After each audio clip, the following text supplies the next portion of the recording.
Yang kita ingin tahu adalah apa sih yang dilakukan KPI kalau kemudian mereka melanggar. Saya ingat banget pada waktu di salah satu stasiun televisi, ada seorang yang menamakan dirinya ustadz ya, masih sangat muda. Dan tiba-tiba dia berbicara bahwa di surga itu adalah tempat nge-seks.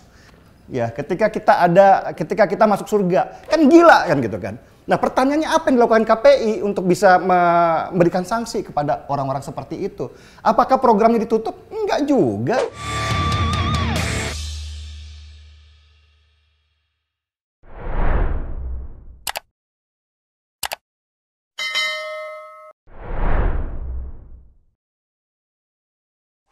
Mas Denny, KPI melarang TV menampilkan pendakwah dari organisasi terlarang. Tanggapan Mas Denny bagaimana? Ya bagus lah, harusnya sejak dari dulu KPI melakukan itu. Cuman kan ya seperti kita tahu, pelarangan oleh KPI ini kan sudah sejak lama sebenarnya. Mulai dari melarang para penceramah untuk berceramah di televisi tanpa ada rekomendasi dari MUI dan banyak lagi. Tapi pada intinya sih sebenarnya bukan masalah KPI melarang penceramah atau tidak melarang, tetapi apa yang akan dilakukan oleh KPI ketika para penceramah yang dilarang itu kemudian tetap ada di stasiun televisi. Mau menutup stasiun televisi itu kan juga nggak mungkin. Mau melarang program itu juga ragu, ya kan? Dan banyak sekali sebenarnya permasalahan-permasalahan dari penceramah-penceramah yang tidak kompeten di dalam agama ini tampil di stasiun televisi. Dan pertanyaannya, Komisi Penyiaran Indonesia kemana? Kenapa kok hanya diam saja dan tidak pernah bereaksi terhadap itu? Malah asik sibuk ngeblur gitu ya. Bahkan film kartun juga seperti SpongeBob diblur sama mereka. Sedangkan hal-hal yang paling penting seperti penceramah-penceramah yang membawa isu-isu radikalisme ini dan juga kemampuan-kemampuan berceramah mereka yang tidak kompeten tetapi tetap ditampilkan di stasiun televisi ini, jarang sekali KPI menyentuh hal-hal seperti itu. Apakah ini berarti Felix Xiao dan kawan-kawan nggak boleh tampil lagi di TV? Bagaimana dengan Ustadz Somad? Kalau Felix Xiao ya sudah pastilah. Felix Xiao ini kan ideologis sekali. Sejak awal dia memang membawa agenda khilafah di negeri Indonesia. Ya kan, bagaimana supaya negeri ini menjadi sebuah negeri agama. Dan ini nggak bisa dirubah. Karena memang sudah sejak awal ketika dia itu kan mu'alaf. Ketika dia masuk Islam, dia mempunyai keyakinan seperti itu dan terus-menerus dia bawa di dalam ceramah-ceramahnya, di dalam dakwah-dakwahnya, di dalam setiap dia ketemu orang, dia selalu membawa nilai-nilai kekhilafahan untuk Indonesia. Dan memang seharusnya sejak dulu Felix Xiao sudah dilarang untuk tampil di televisi. Cuman ya kan kadang-kadang ada stasiun televisi yang memang memanfaatkan dia hanya untuk menarik viewers atau penonton dari orang-orang yang suka sama dia. Kalau Abdul Somad sih saya rasa nggak perlu lah. Abdul Somad masih oke lah. Abdul Somad, beliau ini kan juga orang yang punya pendidikan yang tinggi ya terhadap agama. Dan juga tidak punya, istilahnya tidak punya nilai-nilai yang sangat kuat terhadap keinginan sebagian orang bahwa Indonesia itu harus menjadi negara agama. Kalau Abdul Somad saya rasa dan beberapa ustadz-ustadz lain oke-oke aja kalau tampil di stasiun televisi. Mungkin orang bisa mendapatkan masukan dari apa yang beliau sampaikan. Selama itu tidak blunder ya. Karena Abdul Somad kan juga banyak blundernya sebenarnya. Seberbahaya itukah pendakwa organisasi terlarang sehingga harus dilarang tampil di TV? Oh iyalah, televisi itu kan ruang publik. Ini yang harus dicatat ya. Televisi itu adalah ruang publik di mana publik punya hak untuk menikmati semua tayangan, semua audio yang mereka butuhkan. Nah, ruang publik inilah yang harus dijaga oleh pemerintah. Jangan sampai ruang publik ini dimanfaatkan oleh orang-orang tertentu dengan agenda-agenda yang mereka setting tertentu untuk kepentingan kelompoknya mereka. Seperti misalnya ada yang menyuarakan Indonesia yang sebagai negara kesatuan yang sudah selama ini dibentuk oleh kakek dan nenek kita itu harus berbentuk menjadi negara agama. Nah ini kan nggak boleh. Ya, harus ada yang melarang. Siapa yang melarang? Negara. Siapa yang menjadi perwakilan negara di dalam pembatasan ruang publik itu supaya tetap sesuai dengan visi pemerintah yang sudah dibangun sejak lama? Ya KPI, Komisi Penyiaran Indonesia. Dan KPI harus menggunakan hak yang dia dapatkan sekarang ini untuk membentuk batas-batas yang jelas terhadap apa yang bisa disiarkan di wilayah ruang publik ini. Salah satunya yaitu adalah ceramah agama. Jangan sampai ceramah agama yang membawa keagamaan ini itu dimanfaatkan oleh sekelompok orang untuk memecah belah kita, untuk menanamkan nilai-nilai radikal di dalam benak otak sebagian orang awam. Kan bahaya. Banyak kejadian di mana bibit-bibit radikal ini dimunculkan melalui saluran-saluran televisi yang ada di ruang publik ini. Banyak orang awam sebenarnya yang ingin mendapatkan pengetahuan tentang agama, tetapi dimanipulasi oleh mereka, dan medianya adalah saluran-saluran publik seperti televisi ini. Harus keras kepada mereka. Kita nggak bisa pelan. Oke, tapi menurut Mas Denny, KPI sudah menjalankan tugasnya dengan baik? Dalam bentuk pelarangan iya, tetapi dalam bentuk sanksi apa pertanyaannya, ya kan? Yang kita ingin tahu adalah apa sih yang dilakukan KPI kalau kemudian mereka melanggar. Saya ingat banget pada waktu di salah satu stasiun televisi, ada seorang yang menamakan dirinya ustadz, ya masih sangat muda, dan tiba-tiba dia berbicara bahwa di surga itu adalah tempat nge-seks. Ya, ketika kita masuk surga, kan gila kan gitu kan. Nah, pertanyaannya apa yang dilakukan KPI untuk bisa memberikan sanksi kepada orang-orang seperti itu? Apakah programnya ditutup? Enggak juga. Ya kan? KPI tetap membiarkan mereka, bahkan tidak memberikan teguran yang keras. Nah, saya pun bisa melarang, hei jangan begini ya, jangan begitu ya. Tetapi ketika kemudian orang itu melanggar dan saya tidak memberikan sanksi, yang terjadi apa? Ya saya pasti dilecehkan oleh mereka. Pertanyaannya itu aja buat saya. KPI melarang, oke. Bolehlah kita tepuk tangan kepada KPI, tetapi jangan kemudian tidak ada tindakan apa-apa ketika semua yang dilarang oleh KPI itu dilanggar. Bagaimana jika pendakwah organisasi terlarang masih ceramah di YouTube? Kalau YouTube beda lagi. YouTube ini kan sesuatu yang bukan seperti stasiun televisi ya, yang memakai frekuensi yang merupakan ranah publik. Aturan-aturan di YouTube itu masih belum diatur dengan jelas, di internet itu belum diatur dengan jelas oleh pemerintah. Tetapi yang bisa dilakukan oleh pemerintah sebenarnya adalah bisa bekerja sama dengan YouTube, ya kan, untuk bisa memblokir konten-konten yang sifatnya radikal, ya kan, kepada para umat gitu ya. Tetapi ini memang bukan wilayahnya KPI. KPI nggak punya sama sekali wilayah hukum di sini. KPI hanya mengatur apapun yang bersifat memakai frekuensi publik yang merupakan ranah publik, yaitu radio, televisi dan segala macam. Saluran internet masih belum dilakukan oleh KPI.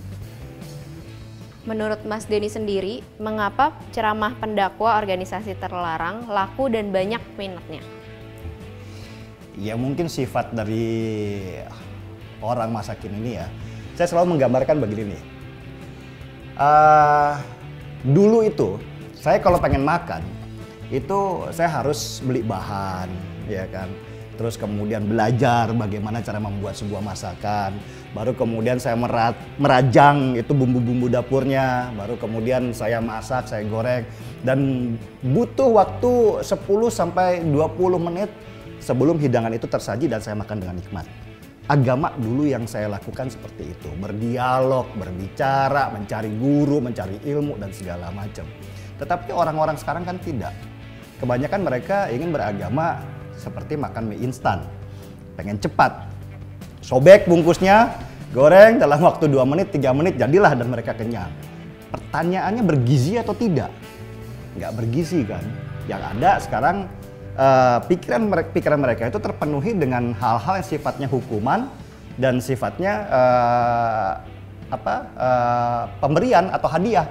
Jadi yang dalam pikiran mereka kalau nggak surga, neraka, kan begitu. Dosa, pahala, gitu aja. Jadi kalau dia ketemu Ustadz, kalau kemudian saya harus begini, itu apakah saya dosa atau berpahala? Dosa, kata Ustadznya. Tanpa si Ustadznya juga memberikan penjelasan kenapa harus dosa. Agama itu adalah akal, agama itu adalah logika. Jadi ketika kemudian kita melihat bahwa sesuatu ini berdosa misalnya, ya kan, kita harus melihat secara logika di mana sih sebenarnya konsep dosanya, dan itu harus dipelajari melalui sejarah-sejarah dan riwayat-riwayat yang ada di kitab suci, kan begitu. Sekarang orang kan enggak, langsung aja dosa, oh ya udah saya nggak melakukan ini. Dan ketika dia sudah merasa paling beriman misalnya, karena dia merasa sudah paling tahu semua terhadap agama, ya dengan mudah dia mengkafir-kafirkan orang lain. Dan tiba-tiba dia menganggap bahwa surga itu jadi miliknya. Ya, dan merasa bahwa orang lain itu semua berdosa dibandingkan dia menjadi paling suci. Nah ini kan yang bahaya sebenarnya. Model-model konsep-konsep agama inilah yang ditawarkan oleh ustadz-ustadz zaman sekarang, yang kita selalu bilang bahwa ustadz Google, ya kan, atau ustadz YouTube, yang nggak jelas nih, mereka punya pendidikan background apa. Yang gila lagi adalah ada mualaf-mualaf, ya kan, yang baru masuk Islam dan tiba-tiba menjadi penceramah. Background lu apa untuk mengajarkan agama Islam? Kan pertanyaannya begitu. Kalau kita belajar di sebuah sekolah kan kita udah tahu nih guru kita ini backgroundnya apa. Dia sudah melalui sekolah apa kan, sekolah guru ya kan, sekolah guru agama misalnya segala macam, sehingga dia berhak untuk mengajar. Lah kalau tiba-tiba dia jadi pengajar kita, apa kapasitas lu untuk mengajarkan, apalagi ini tentang agama. Ya jangan-jangan pemahaman lu yang cetek itu lu tularkan ke gua dan gua jadi lebih cetek lagi. Ini yang jadi masalah di Indonesia sekarang, makanya kita tuh selalu ribut masalah agama. Bagaimana masa depan Indonesia jika pendakwah organisasi terlarang terus diberi panggung? Hancurlah Indonesia, udah pasti. Karena mereka kan selalu membangun koloni-koloni ya, komunitas-komunitas kecil yang membuat mereka itu lebih suci dibandingkan yang lainnya. Ya, makanya ketika saya ketemu banyak orang tuh saya dibilang kafir, ya kan. Semoga kamu dapat hidayah, Den. Ya. Bahkan yang lebih ekstrim adalah halal darahnya. Jadi istilahnya kalau saya sudah dibilang halal berarti ketika mereka menumpahkan darah saya atau misalnya mau mencelakakan saya, mereka malah punya pahala. Kan gila. Pemikiran-pemikiran ini menjadikan agama ini sudah bukan lagi sarana untuk membuat seluruh umat manusia menjadi damai, tetapi menjadi perpecahan, berantem. Jadi masing-masing punya agama, yang Kristen, yang Islam, ya kan, ini akhirnya berhadapan seperti yang terjadi di Ambon. Perang karena agama, kan begitu. Karena orang masing-masing merasa bahwa dirinya benar. Ini kan yang bahaya. Jadi kalau agama tidak membawa kedamaian di dalam pengajarannya, ketika kamu berada di sebuah majelis, ya keluar dari situ. Carilah sesuatu yang tempat membuatmu damai. Carilah guru-guru yang benar. Carilah ilmu yang benar. Bukan mencari ilmu yang berdasarkan dari kebanggaan mereka dan kelompoknya sendiri. Bagaimana cara membedakan pendakwah yang baik dari pendakwah organisasi terlarang menurut Mas Denny? Jadi gini, organisasi terlarang itu selalu membawa nilai-nilai agama ini bukan hanya ke arah radikalisme. Radikalisme itu adalah dampaknya saja. Tetapi mereka punya tujuan. Terutama tujuan penting dari mereka adalah merusak tatanan yang sudah baku di dalam sebuah negara. Misalnya nih, Indonesia dari tahun 45 itu sudah ditetapkan sebagai negara kesatuan Republik Indonesia. Dan itu sudah disepakati sekian puluh tahun lamanya oleh orang-orang yang dulu juga mempunyai komunitas sendiri seperti Yong Java, Yong Ambon, dan segala macam. Kemudian mereka bersama-sama membayat diri bahwa kita adalah satu bangsa, satu nusa, satu bahasa kan gitu.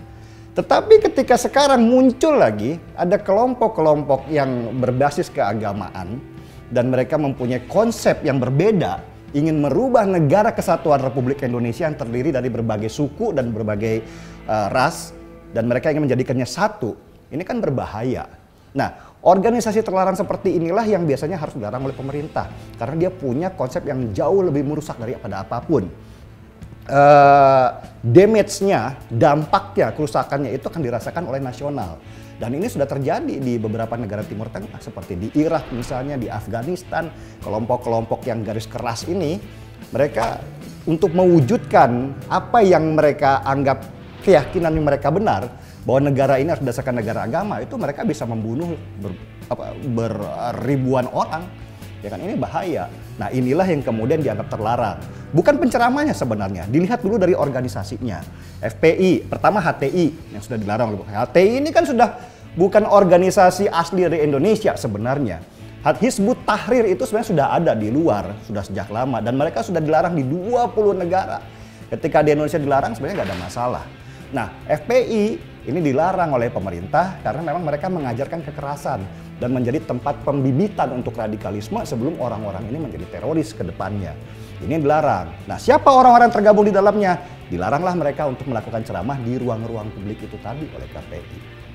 Untuk membedakannya bagaimana? Ya, lihatlah kalau kemudian kita ketemu dengan ustadz yang mengajarkan agama dengan secara sejuk, hati kita damai, mengajarkan kedamaian, mengajarkan saling menghormati sesama manusia dan segala macam, ya terima dia. Karena agama itu adalah cinta. Tetapi ketika dia mengajarkan perang, kerusakan, dan kebanggaan diri lebih daripada yang lain, tinggalkan. Karena seperti yang saya tahu di Islam itu, iblis itu keluar dari surga bukan karena dia maksiat, tetapi karena dia sombong dan merasa paling beriman di antara yang lainnya. Apa yang harus masyarakat lakukan jika menemukan konten berisi ceramah berbahaya dari pendakwah organisasi terlarang?